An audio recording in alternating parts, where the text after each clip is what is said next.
Well, that's what I'm about to explain that. Yes. Yes, so many people do not know what I'm about to say, but I'm going to speak my own truth. And the Senate President is allowed to counter that. It all started on the 8th of December. So guys, Senator Natasha Akpoti has opened another can of worms, this time accusing the Senate President of tossing him. So guys, one keep wondering if these are senators actually know why they were sent to represent the people. It appears they don't even know their job, because from the look of things, these people are just there and their mind, you know, wander away from the reality on ground. No wonder things are not working in this country if the Senate President can devote time to be tossing another senator, not just a senator but a married senator. One just keep wondering if these people know why they are there. So in case you don't know, Natasha Akpoti was on Arise television, where she shared a lot what she has gone through at the hands of the Senate President, and that is why they are just like, trying to embarrass her. She said she has gone through a whole lot at the hands of the Senate President, and she opened up. You need to take your time and watch this interview. And for me, I'm just wondering if these are the kind of people who are representing us, the people who are proposing bills that are being signed into laws, the people who are making laws for us. If they are so distracted with things that do not matter, then you don't keep wondering why this country is not moving forward. On several occasions, the Senate President going ahead to toast a fellow senator. Don't forget that the former MD of Niger Delta Development Corporation once also accused Akpabio of, all this immoral harassment. And then she said, I think she said she slapped him. You can imagine. So every time the Senate President name comes up, is either on corruption or election problem or, all these kind of topics now that Natasha is accusing him of. It's always on things like this. And these are the people making laws for us. No wonder this country keep moving backward instead of forward, because these people with this kind of mind, they cannot be creative. I mean, they cannot come up with solutions, for our daily challenges. They can't. Look at, in Benue State, 4 students were kidnapped. Now their whereabouts is unknown, and nobody is talking about it. Even in the news, the media houses, the Senate, and wherever, nobody is talking about it. Don't forget the Afenifere leader, the youth leader that we talked about. No video is coming up. We don't know if they've fired him, and nobody is talking about him. So guys, I'm just going to allow you to take a look at what Natasha, honestly, it's even irritating, listening and watching this kind of conversation, with the number 3 person in this country being the Senate President. Despite being referred to the Senate Committee on Ethics, Privileges and Public Petitions for Disciplinary Review, Senator Natasha Akpoti has filed a lawsuit against the President of the Senate, Senator Akpabio, for alleged defamation. Akpoti Udwanga raised concerns after a seat was being reassigned following a shuffle triggered by opposition members switching to the majority wing. He resisted relocation, leading to a confrontation and her and the Senate President. In the suit filed before the Federal Capital Territory High Court on 25th of February, the Senate President of Federal Republican Legislative Aides to the Senate President, Ufon Patrick, were listed as 2nd and 3rd defendants. Meanwhile, Citizens Network for Peace and Development and Civil Society Organization, CSO, has asked Natasha Akpoti, Senator representing Kogi, to redirect her energy to legislative duties. In a statement, Francis Wanner, the Executive Director of CSO, asked the lawmaker to refrain from activities as perceived as distraction to the Senate. Wanner said Kogi senators should be fighting for poor Nigerians rather than fighting over seat allocation in the chamber. So joining us now on the show is Senator Natasha Akpoti, this day award Senator of the Year, member representing Kogi Central at the National Assembly. Let's go to it because there's a lot to talk about, Natasha, and there's a one for time. There's been some allegations, of corruption against you by some northern, youth association. Can you address those allegations? That's number one. Number two, can you tell us how seats are being arranged, in the Senate, and what transpired, your take on that? That's number two. And really, I'd like to know, you and Akpabio today, you and Akpabio another time. What is really the matter between you and Akpabio? Because I hear that both families are friends. So I'd like to really know what is going on. Why always you and Senate President Akpabio? Those three questions. Good morning, Rufai. Good morning, Ayo. Good morning, Professor Killer. Thank you so much for having me on your show. And also thank you for awarding me as the Senator of the Year. It's quite unfortunate that after such a long break from me being in studio, this scenario had to bring me in here. Going straight to your first question, which is the allegations, the petition against me on, by a certain northern group, which has to do with the conduct of my office as the chair of the local content committee.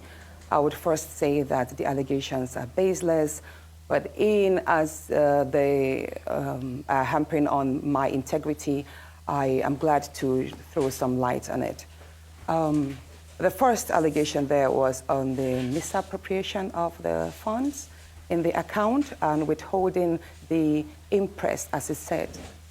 I would like to say this, that when I resumed as chair, I have the bank statement here. It's the Sterling, it's an account under the name Senate Committee on Local Content, and the account is with Sterling Bank, and the account number is 00662082209. And when I resumed as chair of the committee, the account balance was 0. And then gradually, at the time I handed over to the next chairman, the account had 13,649,335 naira and 4 kobo. And I will say this, the first month after my resumption, the clerk of the committee, whose name is well listed there, probably the lady who is behind this petition, Mrs. Edith Aja, she approached me in January and said, oh, the first month's payment has gotten in. And I was like, what do you mean by that? She told me that every month, every committee in the National Assembly receives 950,000 naira as running or operational costs. And so that I said, okay, what is the money supposed to be used for? She said, it's for logistics, mail dispatches, whenever refreshments for meetings that we have, you know, and all that. I said, okay, so if 950,000 naira has hit the account, we are yet to call for any meeting, so I think leave that money there, or is there a problem? She said, yes, the trend or the norm is that if there is no event or happenstance that utilizes the money, we are supposed to share the money. I said, how do you mean? She said, the money is usually shared. I, as the chairperson, I will take a part of it. I'll give some to my deputy, and the rest of the money will be shared amongst the staff of the local content committee. And I was like, did you say that is what happens? She said, yes, that is what my predecessor did, and that is what happens in all the committees in the National Assembly. I said, well, you know what? That money, if it's meant to service the operations of the committee, it's not meant to enrich my pockets. It's not meant to enrich the pockets of the staff. I would not want to collect this so-called impress. So I would advise that you keep that money in the account, and we build the money, we use it for whatever it's needed. If we have to buy office equipment, print stationaries, then we use that money. And I promise this, and the bank statement is here. Anyone who has access to it, I have called the account number. You can check. We have gradually built the account. We use there was a time I approved the money last year for the purchase of a printer, because it made no sense that we kept on spending so much money printing outside. I was like, you know what, let us have a printer in-house. We bought a printer. We also have printed lots of materials, but basically the money, I never took a kobo out of that in the name of impress. I never gave my deputy then, who is Senator Ede Dafinone, any impress. He can verify and attest to that. Neither did I allow any of the staff to take any money, because that is taxpayers' money, and the money was meant to service the office. Now, the second allegation there is that, oh, but by the way, it would impress you to know that ever since I left office, the money has been withdrawn by the clerk. about 5 million was withdrawn. And 2 days after my removal again, 4.9 million was withdrawn. So as at today, the bank, that account that had 13 million has only 123,000. Now, the second allegation there is that I harassed the clerk, and I called for the CVs of the staff. Now, this is it. I believe in, I believe that the committee was set to oversee the operations of all the IOCs and the national industry players, and to also strengthen in-country capacity with regards to the oil and gas sector. So such a committee needs the services of lawyers and auditors, because we have to look at a whole lot of accounts and how monies are being spent, monies that are due to strengthen the educational and training sectors, how they are being spent. So one thing, again, the clerk told me was that we needed to deploy the services of an external consultant. And I told her, I was like, why do we have to deploy the services of an external consultant when we have in-house staff? The Committee on Local Content had about 10 or 11 staff at the time. And I was like, we should be able to do this job ourselves. I am a lawyer. I can do my own part wherever one needs to refer to the Constitution or to the Act as it may. And I believe we should have supporting lawyers, we should have auditors, we should have accountants amongst the staff. So I asked her for the CVs so that I could look, and then amongst them I can write to the clerk of the Senate and say, you know what, can you swap this person, because I want to have an effective team to operate. So if that is what they say, harassment, then so be it. And as for the rest, they mentioned I harassed NLNG. Excuse me, please. Natasha, I harassed NLNG. Natasha, for the want of these companies will write and act and defend. For the want of time, the second question I ask is, then what transpired on the Senate floor? Second question, and why is there always a tiff between you and the Senate President? So those are the two. You can put both together. Of course. Why is there always a fight between you and the Senate President? Of course. That was on the sitting arrangements. I think it was a Thursday, last Thursday. I walked to the chambers early before sitting. I signed the book. Please, can I have some water, please? Sorry, where is it? Oh. Okay, we'll just wait to... I flew all night, so I'm kind of drained. Okay, so... Yes, you were saying, yeah. The sitting arrangements. I walked into the chambers that morning. I signed my attendance sheet, and I was walking straight to my usual seat, which is the last seat by the door, like at the topmost last seat by the aisle. So, and then I was told by one of the sergeants at arms that, oh, ma'am, that is no longer your seat. You are now sitting at the far end there.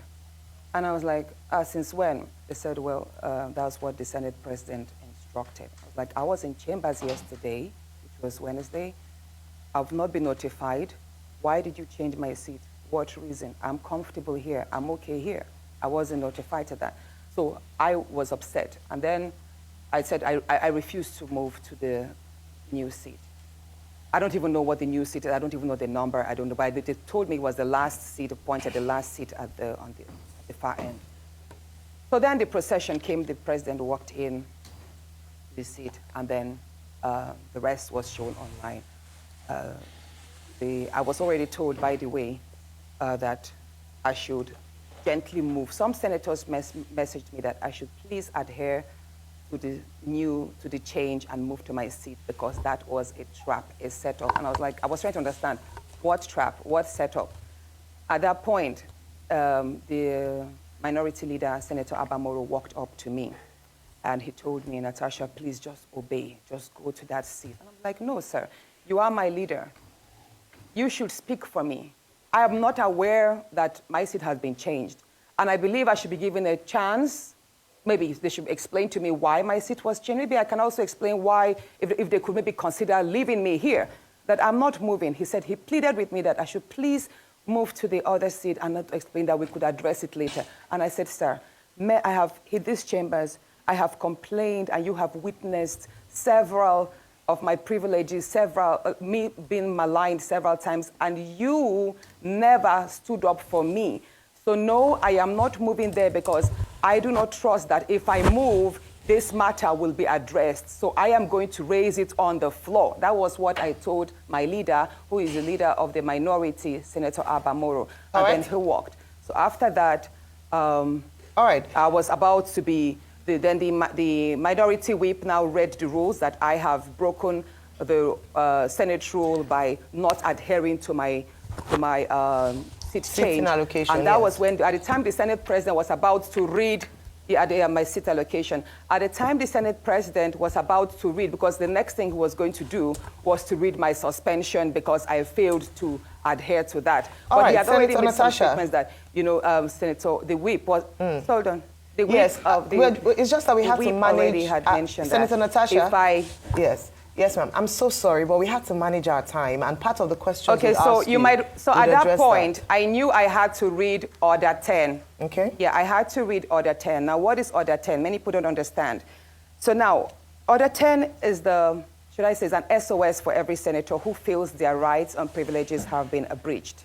So, and permit me to quickly read what's said at 10 here. It means, any senator may rise at any time to speak upon a matter of privilege suddenly arising, and he shall be prepared to move without notice a motion declaring that a contempt or breach of privilege had been committed. Now here it is. It does not say I cannot read that order in that place. Like whenever a senator feels that their rights have been trifled upon, I have the right, even if I'm laying on the floor, wherever a senator is in that place. This order book does not say Order 10 should be read from a particular seat. Okay, Senator Natasha, let me come in here. I have no right to speak please. From that Senator seat, Natasha. that I should speak from my new seat. Yes. The Senate President aired, hold on please, this is a very important point. Okay. The Senate President himself made a mistake by not allowing me to speak on that Order 10, because it says here, and let me mention number 11. When a matter of privilege Senator Natasha, I'm going to have to come in here. Senator Natasha, I am going to have to come in here. Thank you so much. Yes, please. You'll have more time to explain, but we have such limited time and we want to get as much out of this interview as possible. Well, thank you for expressing and opening up your statement. So what I assume from what you said now, because that was the question I was going to ask you, was the Senate Standing Orders, Chapter 362. A senator may only speak from the seat allocated to him, provided that the president of the Senate may change the allocation from time to time. So what you're saying is that Order 10 trumps Order 6.2 in terms of your ability to speak. But you can respond to that after I ask this question. Based on that, you make allegations, or you made allegations last week, Thursday, in the chamber saying that you've been maligned. In fact, you said to the Senate president on the floor, in the chambers, that you are not afraid of him. Can you share or expatiate on what you mean by that? And when you had a follow-up interview, you were talking about how some of your privileges were deliberately taken away from you. What was the motive behind this? And then finally, is this exclusive to you alone? Or is it just because, I mean, there are many things that have come up because you're a woman, there are only 4 women in the House, you and the Senate President have personal altercations that have now appeared in the chambers. Is this the privileges being withdrawn from you exclusive to you alone, and why do you think that is? Now, thank you. Indeed, the Senate President has the right to allocate seats to every senator, and the senator should speak from that allocated seat. But here it is. I was not about to make a debate. Neither was I about to contribute to a motion. I was reading an SOS, which is a lifeline of any senator. For any senator to have invoked Order 10, that means his privileges were already, or her privileges were already infringed upon and denied. And that can be raised anywhere at any time. So once a senator shouts Order 10, believe me, even if I'm being dragged on the floor and I say Order 10, they are supposed to listen to me. Wherever I sit in that place, that's why he said any senator may rise at any time to speak upon a matter of privilege suddenly arising, and I should be prepared to move same. So in this part, the Senate President, once I raised Order 10, he ought to have allowed me to speak, and then he could have maybe taken his own discretion to overrule it, or move that complaint to the Ethics and Privileges Committee. But the Senate President failed to do that. Instead, he ordered that the Sergeant at Arms should move me out of the chambers and prepare for my suspension. Okay, next question. Now, you're talking about my outburst. Yes, I did mention. I did mention that my rights in the Senate there, I have been dehumanized. I have been maligned and all what. And that outburst, I believe that the seat change was just the straw that broke the camel's back. A lot has been going on. And you asked, I'm just going again, trying to mix up the question. Yes, that's fine. Mix with this so I asked you, you made a statement that you've been maligned, you are not afraid of the Senate president, and that I asked if this was exclusive to you alone or if this is a particular trend. Yeah, that's what I'm about to, without notice, a motion declaring that a contempt or breach of privilege had been committed. Now here it is. It does not say I cannot read that order in that place. But whenever a senator feels that their rights have been trifled upon, I have the right, even if I'm laying on the floor, wherever a senator is in that place. This order book does not say Order 10 should be read from a particular seat. Okay, Senator Natasha, let me come in here. I have no right to speak from that seat, that I should speak from my new seat. Yes. The Senate President aired, hold on please, this is a very important point. Okay. The Senate President himself made a mistake by not allowing me to speak on that Order 10, because it says here, and let me mention number 11.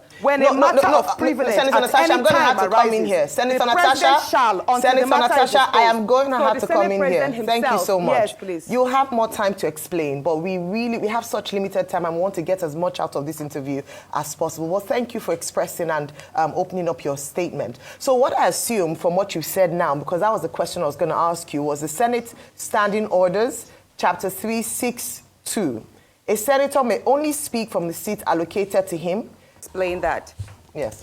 Yes, so many people do not know what I'm about to say, but I'm going to speak my own truth. And the Senate President is allowed to counter that. It all started on the 8th of December, 2023, which was a day before his birthday and my birthday. We are birthday mates. We were all in Akwa Ibom, because he had a big fanfare in the stadium. Myself, my husband, and a few of his close friends, we went to Akwa Ibom. And at first, we were at Ikot Ekpene. We were in his house in Ikot Ekpene. Then we all moved to his house in Uyo, which was about 8 p.m. And he held my hand and said he wanted to show me around his house. My husband was walking behind us, just 3 of us. We're walking around from room to room. He showed me the beautiful interior. This was done by this, by that. This designer here, he bought this from. I was like, oh, it's beautiful. And then I noticed that he hastened his pace while still holding my hand. And my husband was behind, still on his phone, but he was catching up whenever he could. And then he got to this particular sitting room, and he said, do you like my house? I said, of course, sir. Every room, beautiful, nice interior, quality taste. He said, now that you're a senator, I'm going to create time for us to come spend quality moments here. You will enjoy it. At that point, I just pulled away and I was like, I don't really understand what exactly that meant. But then my husband now, when I turned around, I saw my husband was already near me, and the way my husband looked at me and looked at him, I was beginning to wonder, did he hear part of that inciting statements or not? And then the Senate President too, I saw that he also had that thought, like, did my husband hear the invitation to treat or not? So then the Senate President now said, oh, by the way, let me show you my chapel. He has a chapel in his house as well. So while we were going to the chapel, you know, we walked in silence and all. So that evening, before we left the Senate President's house at about 11 midnight to the 4 points in Ikot Ekpene. And my husband asked me, Natasha, what did the Senate President whisper to you? What's he telling you? I thought, should I tell him that he was speaking about bringing me in here at a special time for us to have a good time? Or should I just kill it there, wrap it as if there was nothing? Because tomorrow was a big day. I know how much my husband adores the Senate President. He loves him as a brother. My husband would do anything to support him.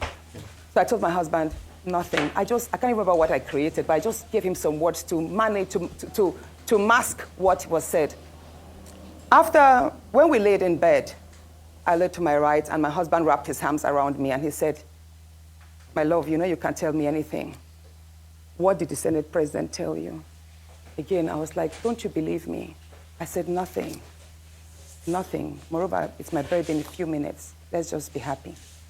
Then my husband told me, He doesn't want to see me travel out of the country alone, and I should not go to the Senate President's house because he has a guest house where many senators do go there, you know, after office to like get approvals and all that. So I told him, okay, no problems. That was it. I thought that was going to be the end. But then, in February, I wanted to move a motion. I wanted to move a motion for the investigation on the ills of corrupt practice in Ajaokuta Steel Company.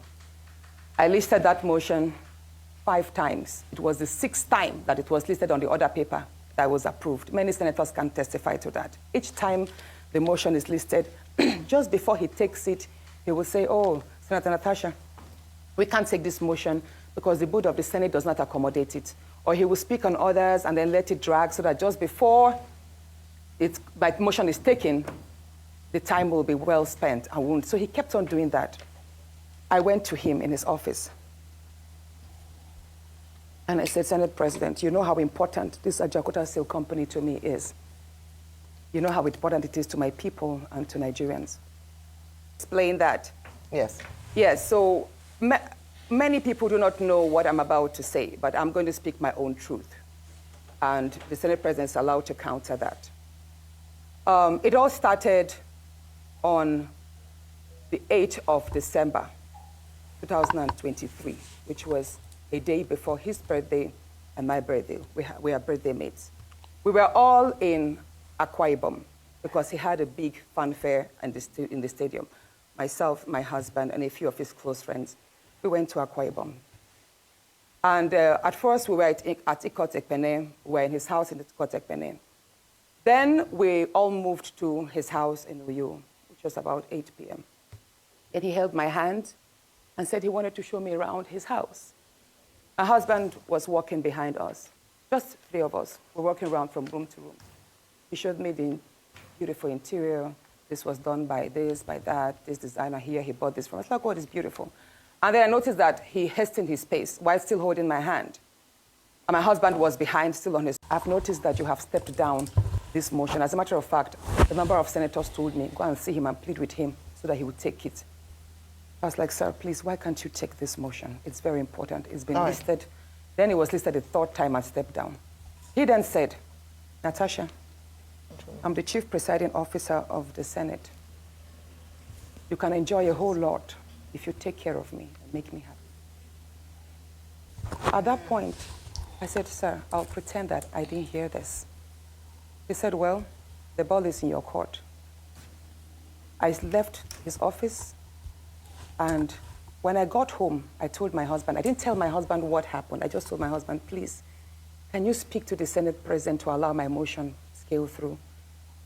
I think I also spoke to the DSP, to the leader, Senator Pemi. I spoke to a number of senators that they should please intervene and allow him to that. I never told them what happened.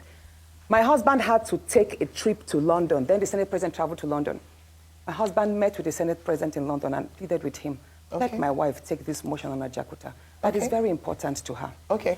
All right, Senator Natasha. He said, okay, that he did not take it because he was protecting me. Hold on, please. He didn't take it because he was protecting me. Protecting me from what? Anyway, at the time the motion was taken, it was the Deputy Senate President, His Excellency Barrow, that actually sat. The Senate President stood up and walked out. So it was Senator Barrow that actually took it. All right, Senator Natasha. And from there, many other incidents happened. Yes, Senator Let's Natasha. talk about the nightclub. Yes. Hold on, let's talk about now the nightclub incident. Professor Kila is going to ask you a question. I'm so sorry to have to interject here. But I just want to mention that, and I'm glad you gave the caveat at the beginning of your statement, that this is your side of the story, and the Senate President has the right to defend himself or to counter what happened between you privately. So what I assume, or from what you're saying, is that what happened last week Thursday began from a private conversation, and then you have felt like you've been maligned as a result of you not agreeing to certain propositions, right?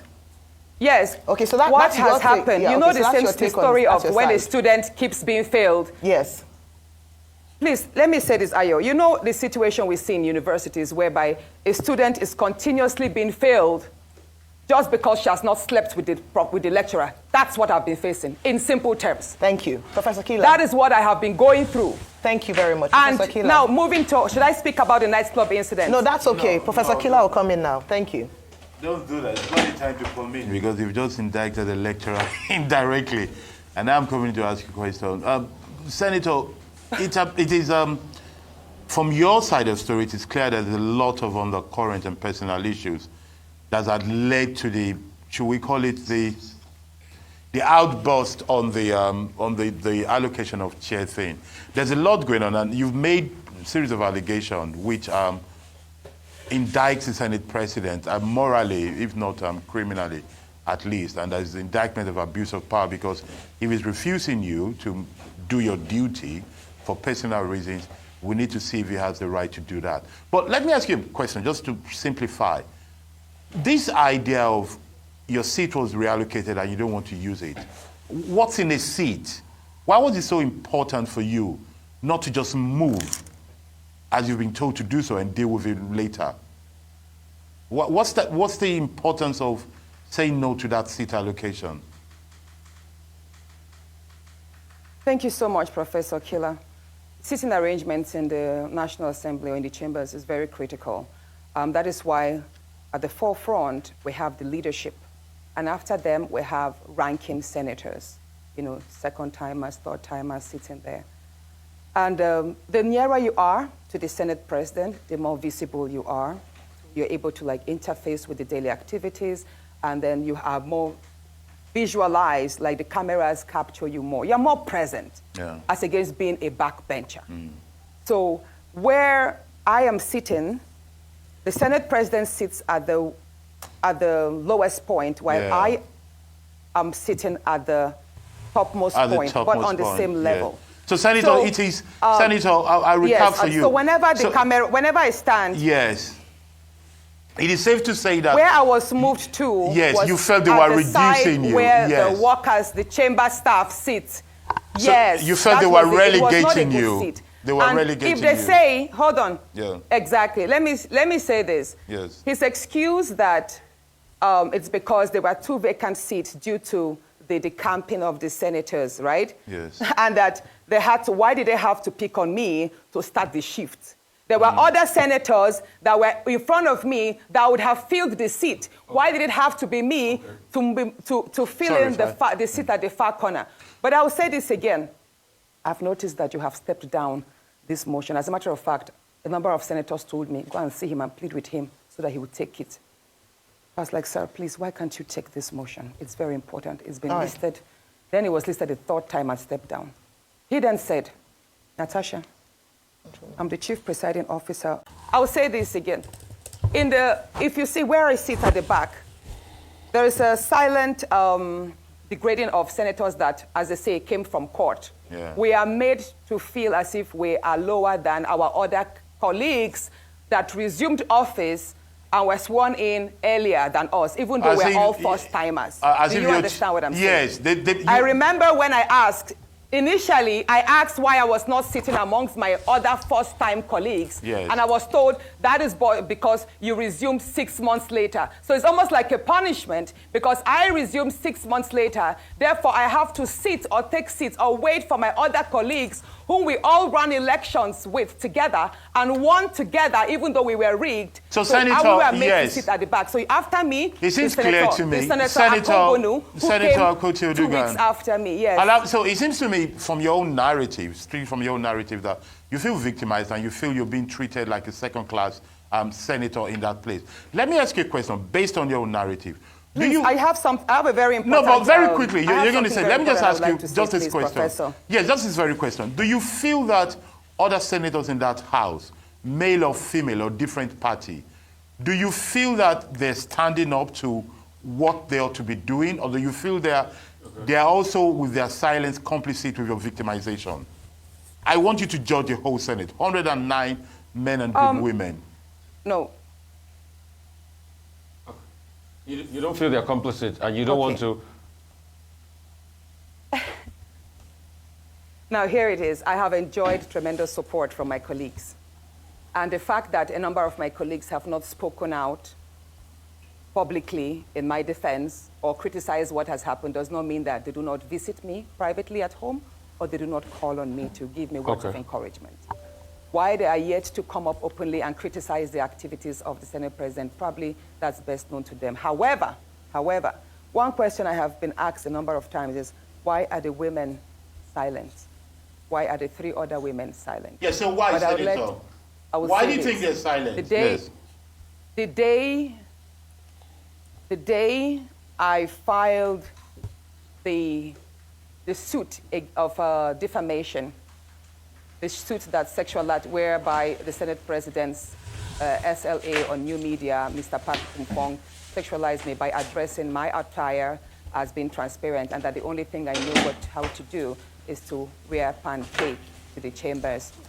So when I filed that suit, Senator Ireti Kingibe, hold on, Senator Ireti Kingibe, Senator Natasha, and Senator we're low on time, 3 women who sent messages to me that they do not support the litigation. And none of them have called, apart from Senator Ireti, that called my husband to tell me to withdraw that suit and all that. And my husband charged her that you were the same person who had come to the house to tell him that the ST was hitting on his wife sexually. So why are you now against my wife standing up for her rights? So let me tell you something, Mr. Which nobody knows. No, Mr. Rufai, please allow me to say this, please. Please go ahead. Can I say this? Please go ahead. Please go ahead, Senator. Please go ahead. Now, at the nightclub incident, I believe that was not a slip of tongue. That was not a slip of tongue. He has a number of times told me that there are various ways we can have fun. If we travel, he has a way of making the whole the house, the space. He can basically create a party in the space. Do you understand? Like a nightclub in the space and would have fun and all of that. So that nightclub incident statement was not a mistake. It was more like out of the abundance of the heart, the mouth speaketh. But let me say this. The day before please, Rufai, let me laugh. Go ahead, Natasha. Go ahead. Let me speak. Please go ahead. Please go ahead. If you don't want me to speak, I'll walk out and complete this on my Facebook, please. Please go ahead. We're trying to Natasha. manage time, Senator, but go ahead and finish it quickly. We're trying to manage time, but please go ahead.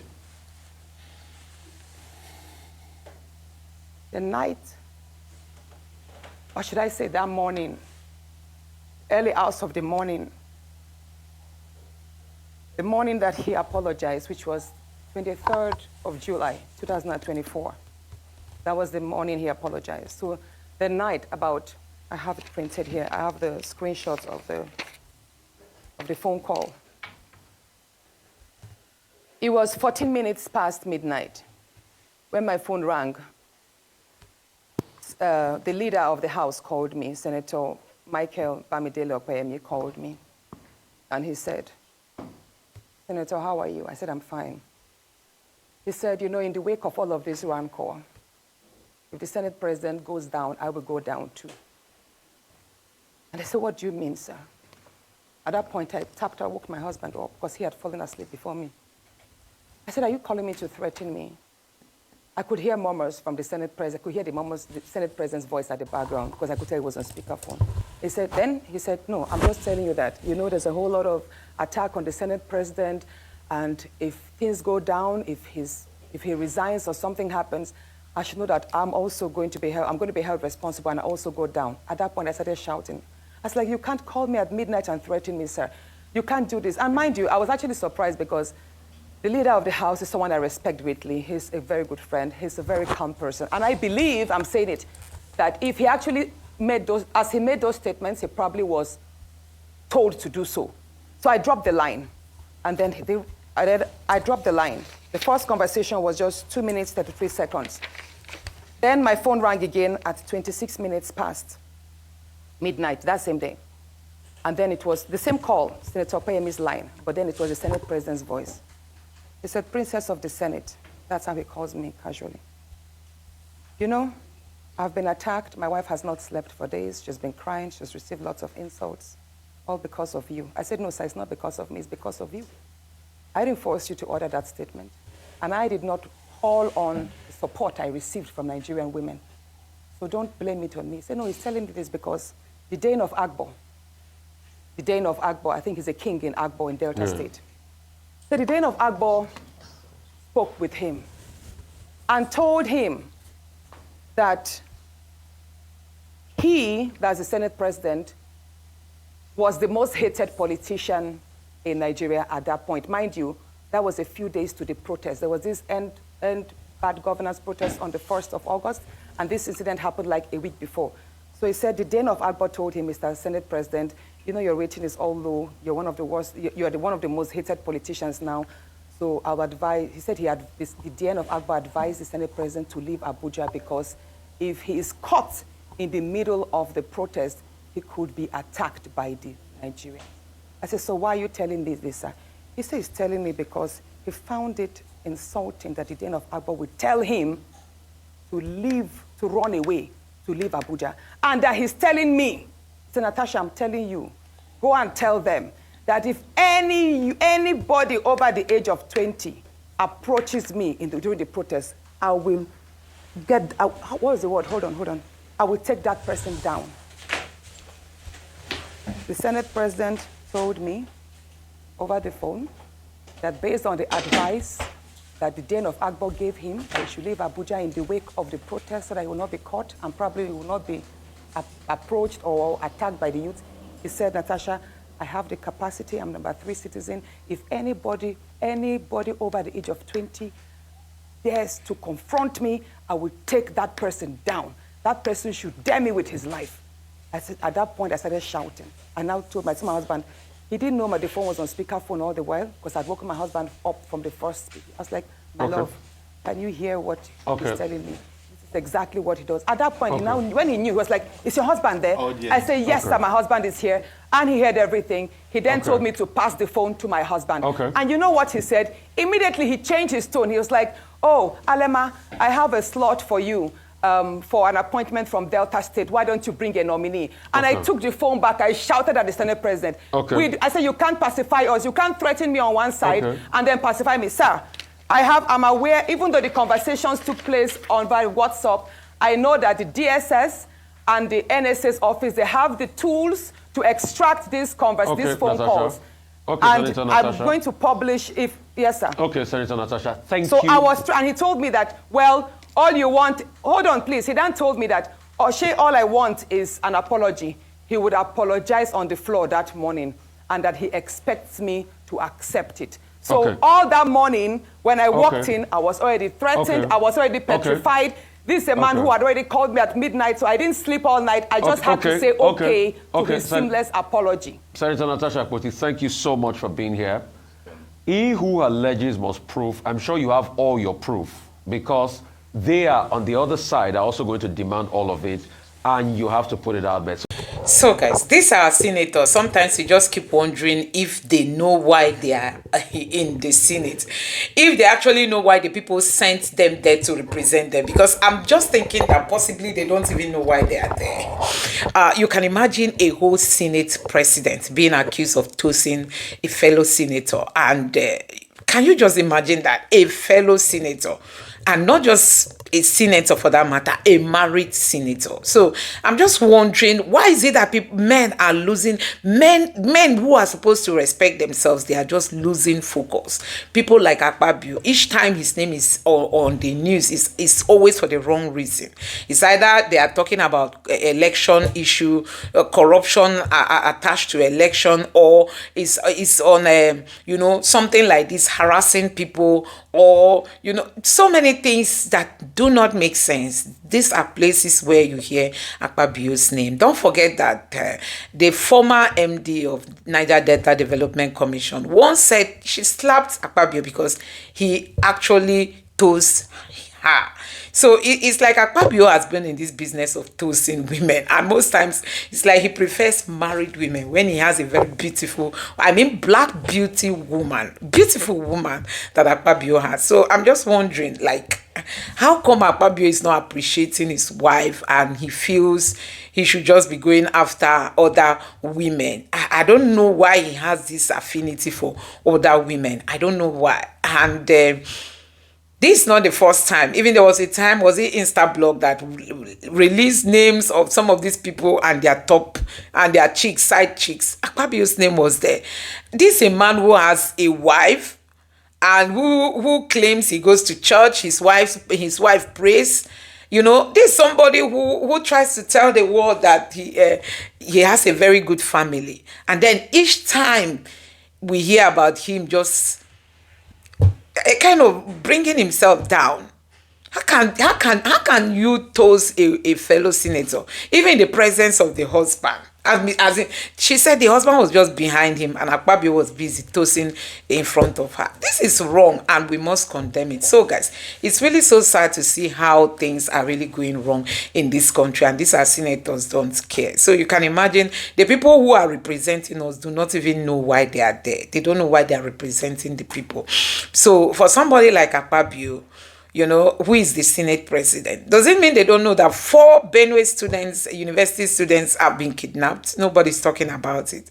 In the House of Assembly, in the National, in the House of on the Senate floor, and also in the House of Reps, nobody is talking about those people. Don't even forget the Afenifere leader, you know, recently, who was kidnapped, and we were told that you know, that he was seeking for 100 million. As at the time I watched a video, they said they've raised just 7 million.